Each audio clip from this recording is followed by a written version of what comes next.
ఓం శుక్లాం బలధరం విష్ణుం శశివర్ణం చతుర్భుజం ప్రసన్నవదనం ధ్యాయేత్ సర్వవిఘ్నోపశాంతయే. ఓం గురుబ్రహ్మ గురుర్విష్ణుః గురుదేవో మహేశ్వరः గురు సాక్షాత్ పరబ్రహ్మ తస్మై శ్రీ గురవే నమః.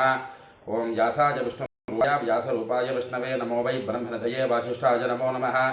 ఓం నారాయణం నమస్కృత్య నరం దేవ నరోత్తమం దేవీం సరస్వతీం వ్యాసం తతో యముదీరయేతు. హరి ఓం. ప్రియ భగవద్బంధువులారా, ఆస్తిక మహాశైలారా, విష్ణు పురాణానికి మనం స్వాగతం పలుకుతూ ఆత్మానం రథనం విద్ధి శరీరం రథమేవతు బుద్ధింతు సారథం విద్ధి మనః ప్రగ్రహమేవచ. మన ఆత్మ, మన శరీరము, మన బుద్ధి, మన మనస్సు ఇవి అన్నీ కూడా ఒక రథంలాగా మారితే ఆ రథాన్ని అధిరోహించినటువంటి శ్రీమన్నారాయణుడు మనకి సద్బుద్ధిని సద్గతులను కలుగుజేయుగాక అని మరొక్కసారి మనం స్మరణలోకి తెచ్చుకుంటూ విష్ణు పురాణం 20వ అధ్యాయంలో ఉన్నాం. ఈ 20వ అధ్యాయంలో కిందటి వీడియోలో మనం చెప్పుకున్నట్లుగా మరొక్కసారి ఆ భగవంతుడి తాలూకు ఉనికి ఎలాగ ఏమిటి దాని వివరం కాస్త చెప్పుకొని 20వ అధ్యాయంలో మళ్ళా వెడుతూ 20వ అధ్యాయం ఎక్కడ కిందటి వీడియో అవ్వకుండా అది కూడా చెప్పుకుంటూ పరమాత్మ ఆత్మ సంశ్రయ 19వ అధ్యాయం ఆఖరి ఘట్టంలో మనం చెప్పుకున్నటువంటి వివరం ఏంటయ్యా అంటే ప్రహ్లాదుడు చెప్పినటువంటిది చాలా చక్కగా చాలా ప్రభావమైనటువంటిది ఆ శ్లోకం.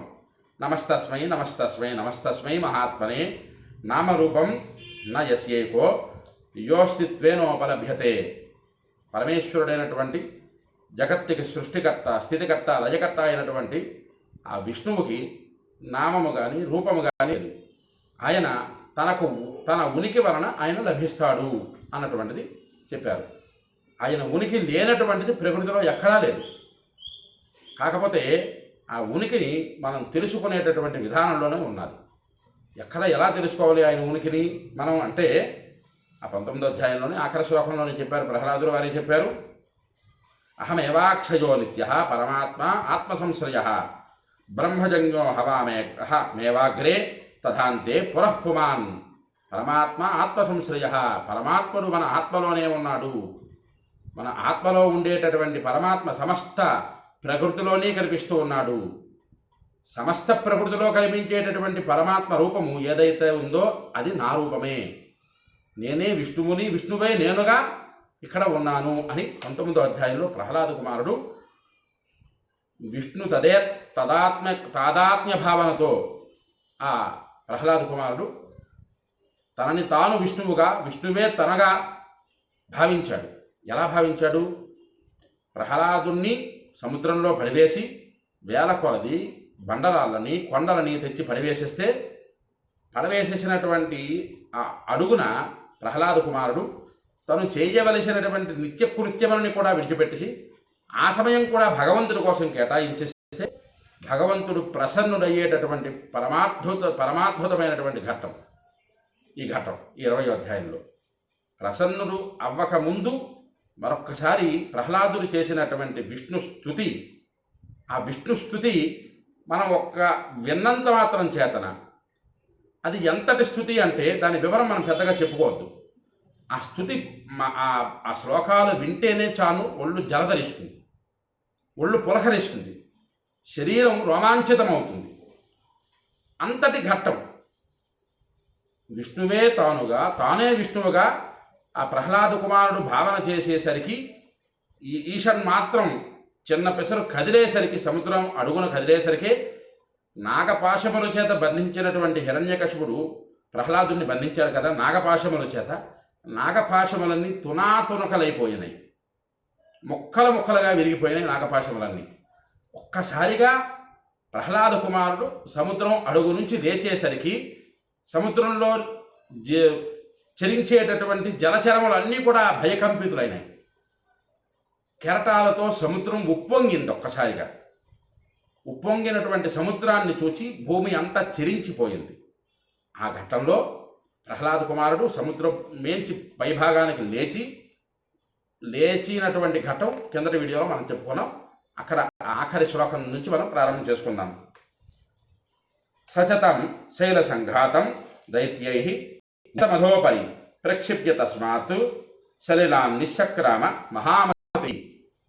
దైత్యుల ద్వారా తనపై పడవేయబడ్డ పర్వత సమూహాలను లేవనెత్తి ఆ జ్ఞానవంతుడైన ప్రహ్లాద కుమారుడు నీటి నుంచి పైకి వచ్చాడు అని చెప్పుకున్న తర్వాత ఇక్కడ ఎదరఘట్టం. ఈ ఎదరఘట్టంలో ప్రహ్లాదుడు మరొకసారి విష్ణుస్థుతిని చాలా తక్కువ శ్లోకాలలో, ఒక 10 శ్లోకాలలో విష్ణుస్థుతిని చెబుతాడు ప్రహ్లాద కుమారుడు. ఆ విష్ణుస్థుతి ఎంతటి పరమాద్భుతమైనటువంటి శక్తినిస్తుంది. ఆ విష్ణుస్థుతిని కానీ మనం రోజుకు ఒక్కసారి ఈ 10 శ్లోకాలు చదువుకున్నట్లయితే, ఒక్కసారి రోజుకి ఈ 10 శ్లోకాలు చదువుకున్నట్లయితే విష్ణువు తాలూకా సాక్షాత్కారం ఎలా కలుగుతుంది అన్నది మనకిక్కడ బోధపడుతుంది. అంచేత అందరూ కూడా ఈ విష్ణుస్థుతిని వినండి, తరించండి. దృష్టాచ స జగద్భుజో గగనా ద్యుపలక్షితం ప్రహ్లాదోస్మీతి సంస్మార ప్రహ్లాదోస్మీతి సస్మార పునరాత్మాన మాత్మన. ప్రహ్లాద కుమారుడు నీటి అడుగు నుంచి పైకి లేచేసరికి ఆకాశము కింద ఉండేటటువంటి ఈ ప్రకృతిని అంతటిని కూడా చూచి తాను మరలా విస్మయం పొంది నేను ప్రహ్లాద కుమారుడును, నేను ప్రహ్లాదుడును అని తిరిగి తనను తానుగా స్మరించుకున్నాడు. సముద్రం అడుగున ఉండేటటువంటి అంతటి వరకు కూడా విష్ణువే తననుగా, తనే విష్ణువుగా భావించుకున్నటువంటి ప్రహ్లాదుడు మళ్ళా ప్రకృతిలోకి వచ్చేసరికి నేను ప్రహ్లాదుడిని, హిరణ్యకశిపుడి కుమారుడిని అని తన బుద్ధిలోకి బుద్ధిని, మనస్సులోకి మనస్సుని తెచ్చుకున్నాడు. తెచ్చుకుంటూ తుష్టావచ పుండరీమా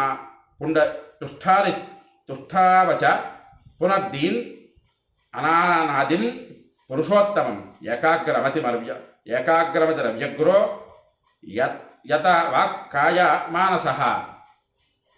మనస్సును, శరీరాన్ని, వాక్కును, త్రికరణాలను నియమించుకున్నవాడై, ఏ ఆలోచన లేనివాడై, ఏకాగ్రచిత్తుడై ఆ బుద్ధిశాలి అయిన ప్రహ్లాదుడు అనాది అయిన పురుషోత్తముని త్రోటుపాటు లేకుండా మళ్ళీ ఇలా స్తుతించాడు. ఇక్కడ నుంచి వచ్చినటువంటి 10 శ్లోకాలు పరమాద్భుతమైనటువంటి విష్ణుస్థుతి.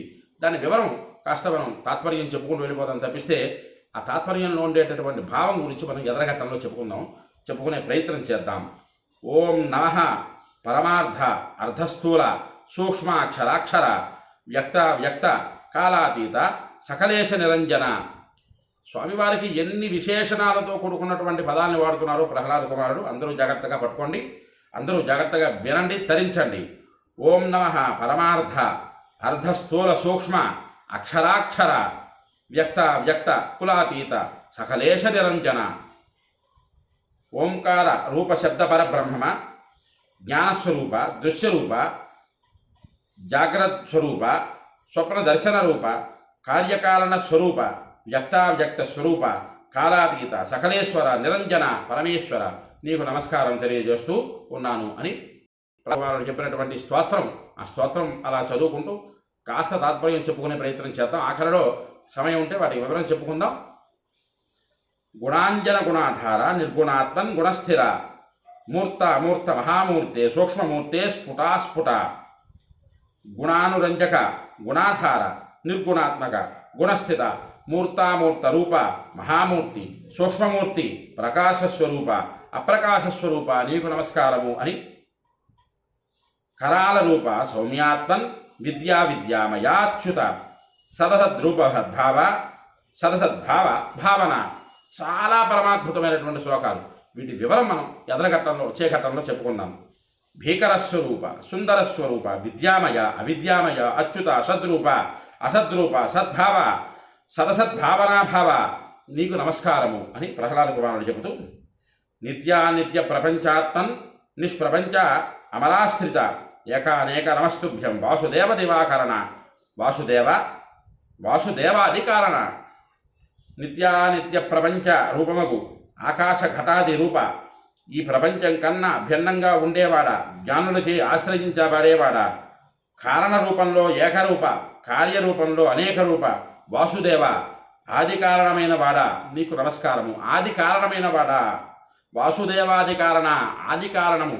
ఆ ఒక్క పదం చాను విష్ణు పురాణం అంటే అర్థం చెబుతుంది.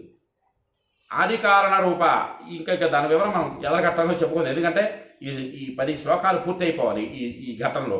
అందుకని యస్థూల సూక్ష్మ ప్రకట ప్రకాశో యస్సర్వభూతో నచసర్వభూత విశ్వం యతశ్చైతద్ విశ్వ హేతుర్నమోస్తు తస్మై పురుషోత్తమాయ.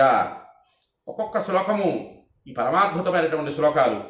ఎవడు స్థూల రూపంలో ప్రకటించబడుతూ సూక్ష్మ రూపంలో ప్రకాశించబడుతూ ఎవడు సర్వభూత రూపుడై సర్వాభూతాతీతుడుగా ఉంటాడో, ఎవడు ఈ విశ్వానికి ఉత్పత్తి హేతుభూతుడైన విశ్వహేతువు కానివాడుగా ఉంటాడో అట్టి పురుషోత్తముడికి నేను నమస్కరిస్తున్నాను. తస్య అచ్చేతసో దేవః స్తుతిమిత్థం ప్రకుర్వతః ఆవిర్బభూవ భగవాన్ పీతాంబరధరో హరిః. స సంభ్రమాశ్చర్యమాలోక్య సముత్థాయ కులాక్షరం నమోస్తు విష్ణవే త్యేతదు వ్యాజహారా స కృతిద్విజ అని పరాశరుడు వారు చెబుతున్నారు. ఇక్కడ ఈ 10 శ్లోకాలు పూర్తి చేసుకుని మనం విష్ణుస్థుతిని మనం చెప్పుకున్నాం. విష్ణుస్థుతి ఎంత పరమాద్భుతమైనటువంటి విశేషణాలతో కూడుకున్నటువంటి, మనకి చక్కనైనటువంటి సత్కామ్యాలని ప్రసాదించేటటువంటి కల్పవృక్షము ఎదరగట్టంలో మనం చెప్పుకున్నాం ఈ విష్ణుస్థుతి, ఈ 10 శ్లోకాలు కూడా. ఓ మైత్రేయ మహర్షి, ఇలా ఏకాగ్రచిత్తంతో స్తోత్రం చేస్తున్నటువంటి ప్రహ్లాదునకు పీతాంబరధరుడు భగవంతుడు దేవదేవుడైన శ్రీహరి సాక్షాత్కరించాడు.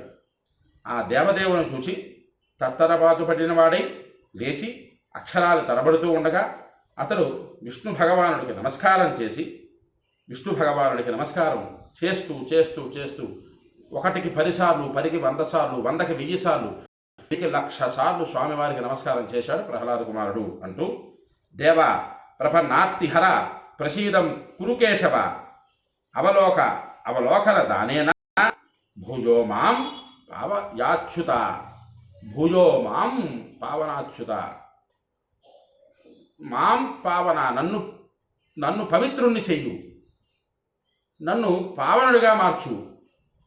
నేను చేసినటువంటి ప్రతి ఒక్క తెలిసి చేసిన తెలియక చేసిన ప్రతి ఒక్క పాప కార్యము నుంచి నన్ను విముక్తుణ్ణి గావించు అని, మాం పావయాచ్యుత అచ్యుత, నన్ను రక్షించు, నన్ను కాపాడు అని ప్రహ్లాద కుమారుడు పలికేటటువంటి శ్లోకం ఇక్కడ మాం అనేటటువంటి పదం దగ్గర ఆపుకుంటూ, మాం నన్ను అనేటటువంటి ఈ ఘట్టం దగ్గర ఆపుకుందాం. ఎందుకంటే ఇంకా ఎదరఘట్టంలోకి వెళితే ఇంకా విష్ణు భగవానుడు సాక్షాత్కరించినటువంటి పీతాంబరధరుడైనటువంటి విష్ణు భగవానుడు శంఖ చక్ర గదాపద్మాదులతో శాంతాకారం భుజగజైనం పద్మనాభం సురేశం విశ్వాకారం గగనసదృశం మేఘవర్ణం శుభాంగం లక్ష్మీకాంతం కమలనయనం యోగహృద్యానగమ్యం వందే విష్ణుం భవభయహరం సర్వలోకైకనాథం.